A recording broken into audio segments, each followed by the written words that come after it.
आप कितने percent risk पे ट्रेड करते हैं और अपने कैपिटल को किस तरह सेव कर सकते हैं। अगर आपको इस चीज का आइडिया नहीं है तो इसकी डिटेल्स आपको इस वीडियो में बताता हूं। मैंने एक वीडियो बनाई थी, वहां एक दोस्त का कमेंट्स आया कि हम कितने परसेंट रिस्क ले सकते हैं और इस रिस्क को हम अपनी लॉट साइज के साथ कैसे मैनेज कर सकते हैं। फॉर एग्जाम्पल, हमारे पास $1000 का अकाउंट है और हम उस पर 2% रिस्क लेना चाह रहे हैं।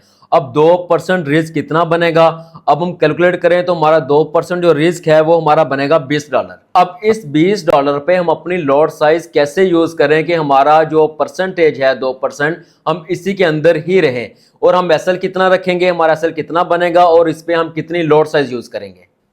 2% के लिहाज से हमारा एसएल कितना बन रहा है? $20। अब हम मार्केट में गए हैं, मार्केट में हमने अपने एनालिसिस किए हैं।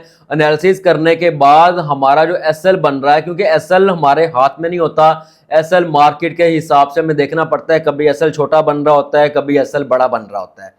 ठीक है। अब हमारा जो, अब फॉर एग्जांपल जो हमारा एसएल बन रहा है वो बन रहा है $10 का। हमारा हम 0.01 की ट्रेड लेते हैं और उस पर जो हमारा एसएल है वो हमारा $10 का बन रहा है। अब हमने टोटल रिस्क लेना है 2%। अब 2% कितना था? $20। अब हम इसमें अपने जो लॉट साइज यूज करेंगे वो 0.01 की 2 ट्रेड्स लेंगे।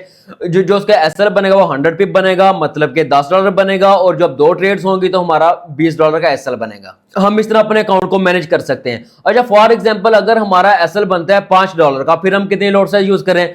फिर अगर के हमारा उधर से 2% भी रहे और एसएल हमारा $5 का बन रहा है, अब हम कितनी लॉट साइज यूज करें? अब हम 0.04 की लॉट साइज यूज कर सकते हैं, क्योंकि 0.04 का जो हमारा एसएल बनता है वो हमारा $20 बनता है।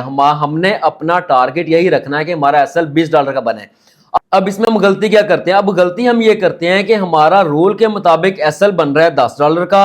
अब हम एंट्री ले सकते हैं वहां पे 2, लेकिन हम ये करते हैं कि हम अपना एसएल छोटा करते हैं। हम कहते हैं जी हम 4 एंट्री लेते हैं और एसएल को हम रखते हैं $5। अब रूल के मुताबिक एसएल $10 बन रहा है, हम जबरदस्ती उसको $5 पे लगा रहे हैं।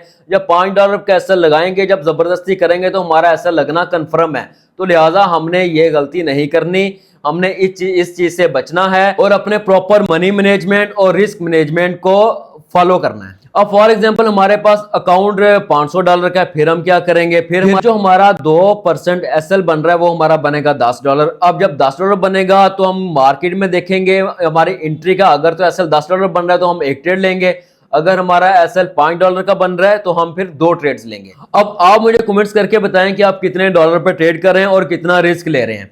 और जो कैलकुलेशन मैंने बताई है, अगर आपको अपनी इक्विटी के हिसाब से इस कैलकुलेशन की समझ नहीं आ रही तो कमेंट्स करें, अपना बैलेंस बताएं कि आपके पास कितना बैलेंस है, उसकी कैलकुलेशन का, लॉट साइज का रिप्लाई कर देंगे आपको, ताकि आप भी प्रॉपर मनी मैनेजमेंट के साथ एक अच्छा प्रॉफिट अर्न कर सकें।